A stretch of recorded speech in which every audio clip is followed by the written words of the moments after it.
OK, kom ons gaan op ons knieë en dan open ons met gebed.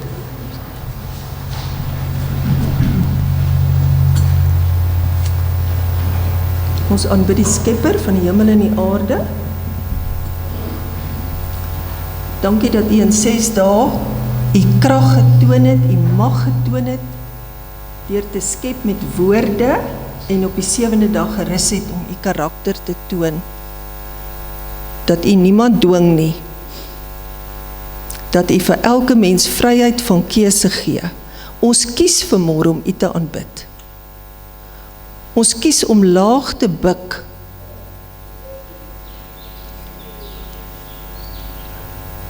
Baie dankie vir dit wat U gedoen het. Dat U nie gepraat het nie, maar dat U gedoen het. Dat U 'n mens kom word het en onder ons kom woon het om vir ons die karakter van die Vader te kom demonstreer. Om vir ons bewyse te kom gee dat ons U kan vertrou.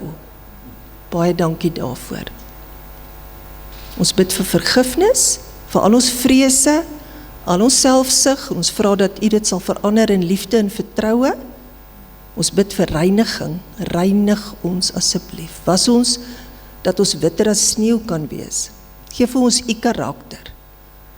Ons bid vanmôre besonder vir Andy en sy gesin, Vader, U ken hulle omstandighede, U weet wat hulle behoeftes is. Ons bid dat U hulle sal seën, dat U hulle sal vertroos, en dat U vir hulle sal krag gee. Ons bid dit alles in Jesus se naam. Amen.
Ons kan vir die diakens vra om die offergawe op te neem.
Wil jy vir ons bid, Suzette?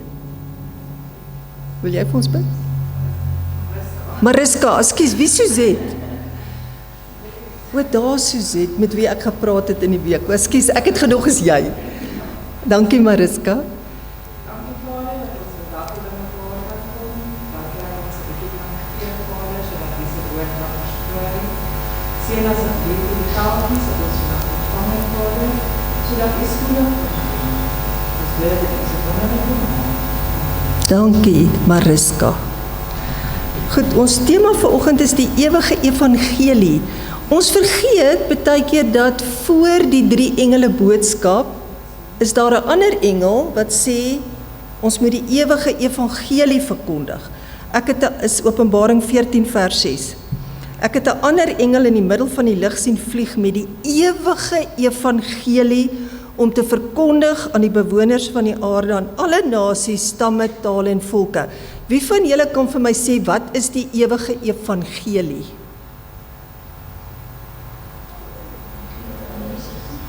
Evangelie van Jesus? Die koninkryk van God?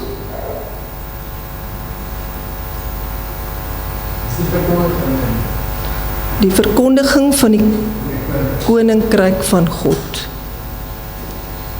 Nog iemand?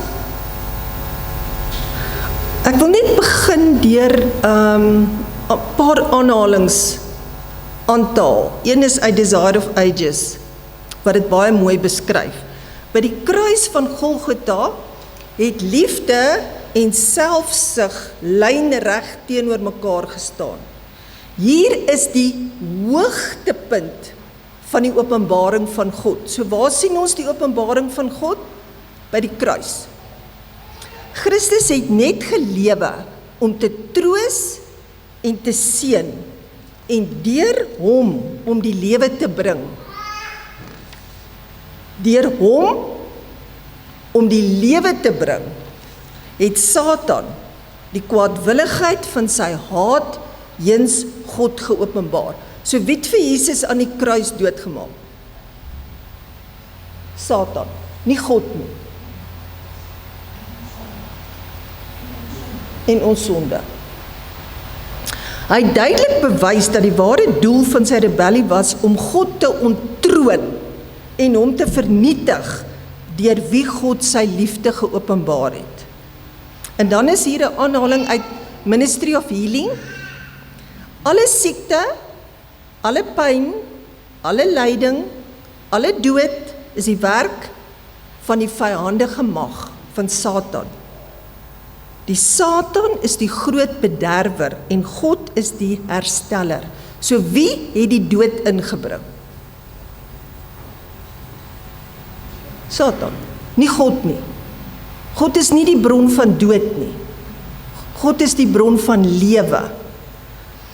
Dan is hier 'n aanhaling uit Steps to Christ uit. Ek het gesien in die liedjie, hulle sê God gaan ons straf. Maar hoor wat sê Ellen White hierso.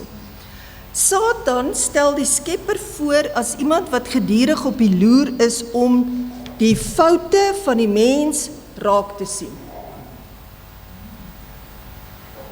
Ons kyk wat doen die ander een verkeerd, die heeltyd. En ons dink God is ook so. Hy soek heeltyd fout, sodat hy hulle kan straf. Dit was om hierdie valse voorstelling uit die weg uit te ruim, dat Jesus onder die mens kom woon het, en die oneindige liefde van God geopenbaar het. So hoekom het Jesus gekom? Om God aan die mens te kom openbaar. Nee. Ons het in ons Christelike wêreld baie ander idees oor hoekom Jesus gekom het. Maar hy het eintlik net om een rede gekom en vir ons te kom wys hoe is God. Ministry of Healing. Leer u kinders om van oorsaak tot gevolg te redeneer. So, in plaas van om ons kinders heeltyd te straf vir wat hulle verkeerd doen, leer hulle om te dink. Geef vir hulle 'n rede hoekom hulle sekere goed nie mag doen nie. Laat hulle kan verstaan. So dit is hoekom Jesus ook gekom het, sodat ons kan verstaan hoe God is. Het die Jode Jesus se sending verstaan? Nee. Hulle het gedink hy is die baas wat op sy troon kom sit en kom heers. En wat het Jesus gedoen? Hy het sê dit altyd uit die appelkar so mooi omgekeer. Wat het Jesus kom doen? Hy het kom voete was. Hy het nie kom baas speel oor ander nie. So, ons gaan 'n bietjie vanoggend praat oor menseverhoudinge, want ons gaan mense in ons kerk inkry binnekort, en ons moet weet hoe om met hulle te werk. Stem julle saam? Ek sit vanoggend en dink aan die storie van die verlore seun. Die verlore seun kom huis toe, en sy pa staan met oop arms. Hy het die erfporsie uitgedobbel, al sy geld uitgegee op hoere, prostituie, uit alles verkeerd gedoen. En hy kom by die huis en hoe staan sy vader? En wie was verlore? Die oudste seun? Die een wat in die huis was. Hoekom? Want hy het nie liefde gehad vir die siele wat gaan inkom nie. Het ons liefde vir die mense wat gaan inkom? Gaan ons hulle met oop arms ontvang? Dit gaan oor waarop ons fokus. Wat ons nodig het as bestuurders, as spanleiers, as ouers, is om 'n manier te vind om op die regte goed te fokus. Die Bybel sê in Filippense 4 vers 8 en 9, fokus op alles wat waar, rein, edel, lieflik, loflik is, bedink dit, fokus daarop. Maar waarop fokus ons? Op mekaar se foute. Verder broers, alles wat waar is, alles wat eerbaar is, alles wat regverdig is, alles wat rein is, alles wat lieflik is, alles wat loflik is, watter deeg, watter lof daar ook mag wees, bedink dit. Kom ons kyk 'n bietjie, hoe groet ons mense? As iemand by jou kom, jy's die skuim van die aarde. Ek gee jou net 'n mis. Jy's totaal onbelangrik. Ek wil hê, ons moet opstaan en mense groet asof hulle baie onbelangrik is. Sou julle dit kan doen? 1 minuut. Groet die mense om jou, maar maak of hulle baie onbelangrik is en asof jy nie eintlik met hulle wil praat nie, jy wag vir iemand wat meer belangrik is om mee te praat. Ek gee vir julle 1 minuut.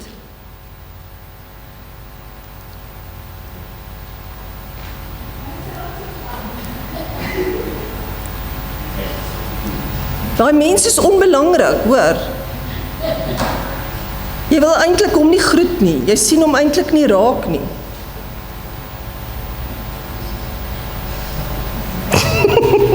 Net goed. Ok, nou wil ek hê, julle moet mense groet, asof dit jou lank verlore vriend is. En jy is so bly om hom te sien. Groet mekaar bietjie.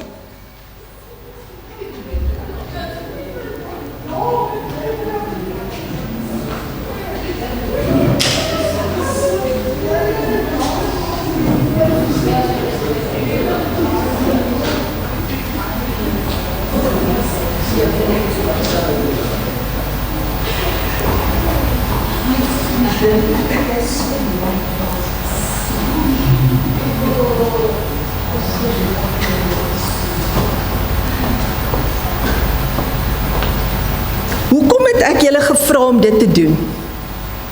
Want dit gaan oor energie.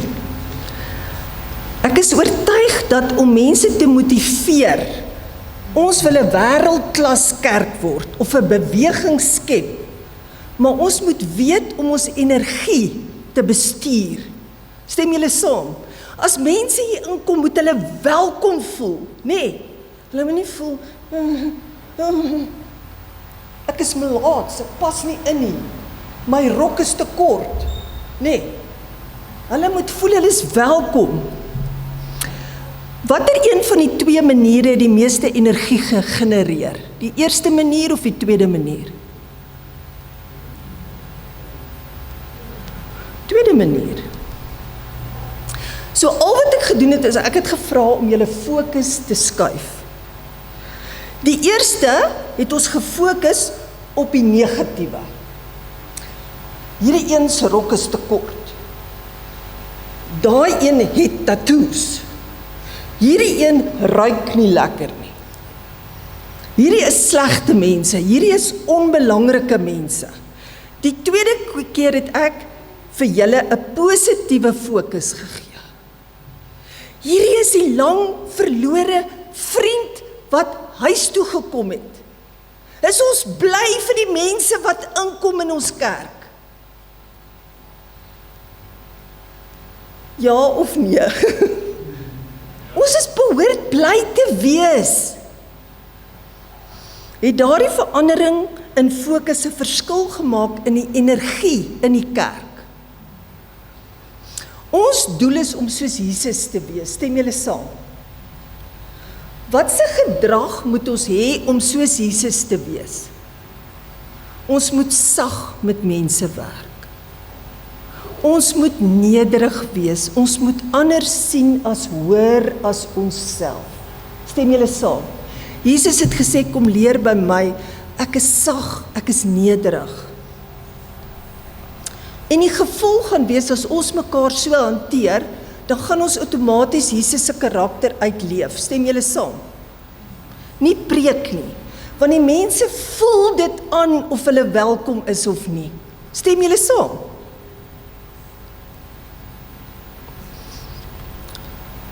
Die fariseërs het heeltyd gefokus op wat ander verkeerd doen. Onthou julle daai vrou wat half nakend, Jesus was besig om die Sabbatskool te gee. En hier gooi die fariseërs 'n half nakende vrou. Sy's op heterdaad betrap. Jesus, wat sê u? En wat doen Jesus? Hy skryf hulle sondes in die sand. Die fariseërs het gefokus op wat ander verkeerd doen. Jesus het gefokus op wat ander reg doen. Hoe reageer ons op mense se foute? Want beteken dit nou ons moet al die foute ignoreer in die kerk? Nee. Ons moet dit aanspreek, stem julle saam? Maar hoe doen ons dit? Jy kan dit of ignoreer. Ek sien nie jou kort rokkie raak nie. En dan môre kom sit sy weer met haar kort rokkie heel voor in die kerk, nee. Of ons kan 'n negatiewe reaksie hê. Daai man het my nou weer so kwaad. Of ons kan redirect. Ons kan met die persoon gaan praat, persoonlik. Hoe gaan ons dit doen? Hoe gaan ons dit doen? Jy verduidelik die probleem. Hoorie so, juffroukie, jou rok is so bietjie kort.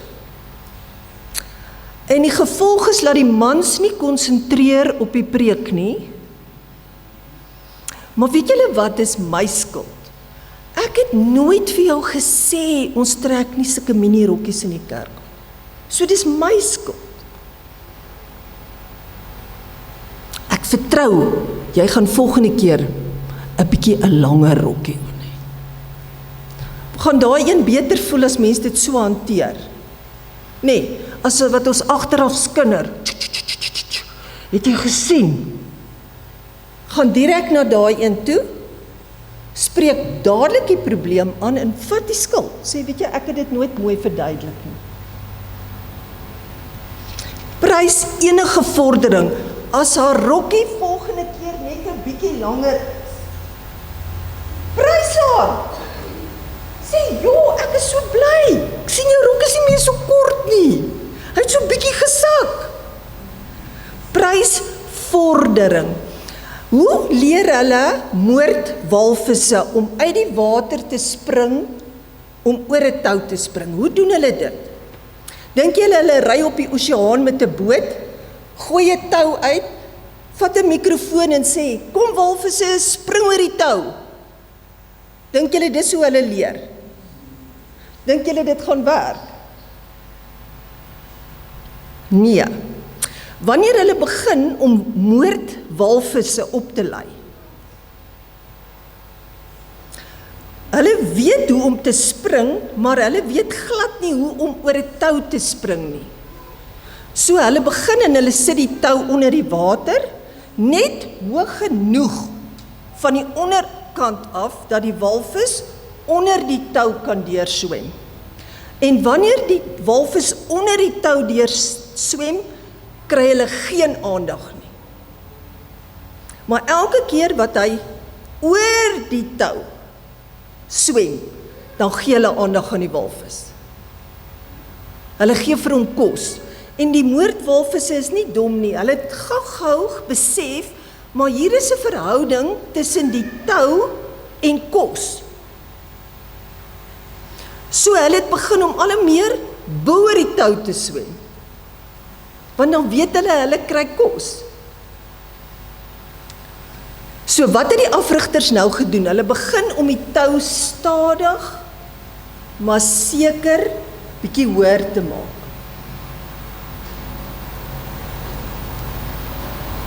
En die walvisse het begin om dit reg te kry. Al sit hulle die tou hoe hoog, dan spring die walvis oor, want hulle het dit stadig gedoen. Hoekom stadig? Want hulle wil die walvis uit die water kry. God wil hê ons moet op water loop. Hy wil hê ons moet wen. En hoe doen hy dit? Stadig. Stadig. Wat is die punt wat belangrik is? Om iets beter te doen as die volgende keer. Ons moet dit konstant raak sien. As iemand iets beter doen as die vorige keer. En ons moet so een beloon. Ons kan so met mense ook werk. Hulle doen dit nog nie 100% reg nie. Die nuwe mense wat inkom, gaan nie alles 100% reg doen nie. Maar daar's vordering. Daar's konstantheid. Hulle gaan nog miskien na rook ruik. Hulle gaan miskien nog vark eet.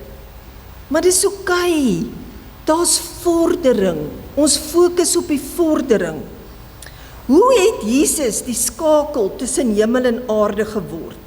Hoe verenig Jesus die lewe, die dood en opstanding van Jesus? Hoe verenig hy die hemel en die aarde? Wat was die probleem? Die probleem is, ons is bang vir God. Ons hardloop van hom af weg. Wat het Adam en Eva gedoen toe hulle verkeerde dinge gedoen het? Hulle hardloop. En wat het God gedoen? Hy het hulle gaan soek. Hoekom hardloop julle van my af weg? En ons hardloop nou nog van God af weg. So, hoe gaan ons hierdie probleem oplos? Die waarheid oor God. Die waarheid, dit het begin met leuns oor God in die hemel. Lucifer het gesê, njap, njap, njap, njap, njap. En wat het God gedoen? Hy het geskep. En hy het gesê, nou kies julle. Dis my karakter, ek het alle mag, maar ek dwing niemand nie. Nou, julle kies nou, wie julle wil dien. Jesus het die waarheid kom openbaar, dis hoekom Jesus gesê het, dit is volbring. Dink julle dit is nou klaar? Dink julle toe Jesus gesê het, dit is volbring? Ek het die karakter van die Vader gedemonstreer, dis nou klaar. Dink julle dis volbring?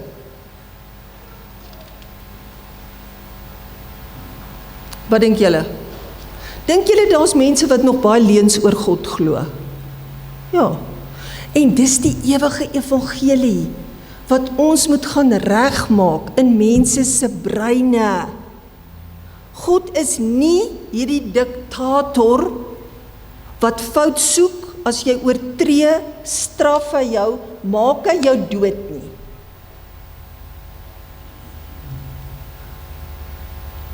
Hy is 'n ontwerper van liefde, wat ons wil seën, wat ons wil beskerm,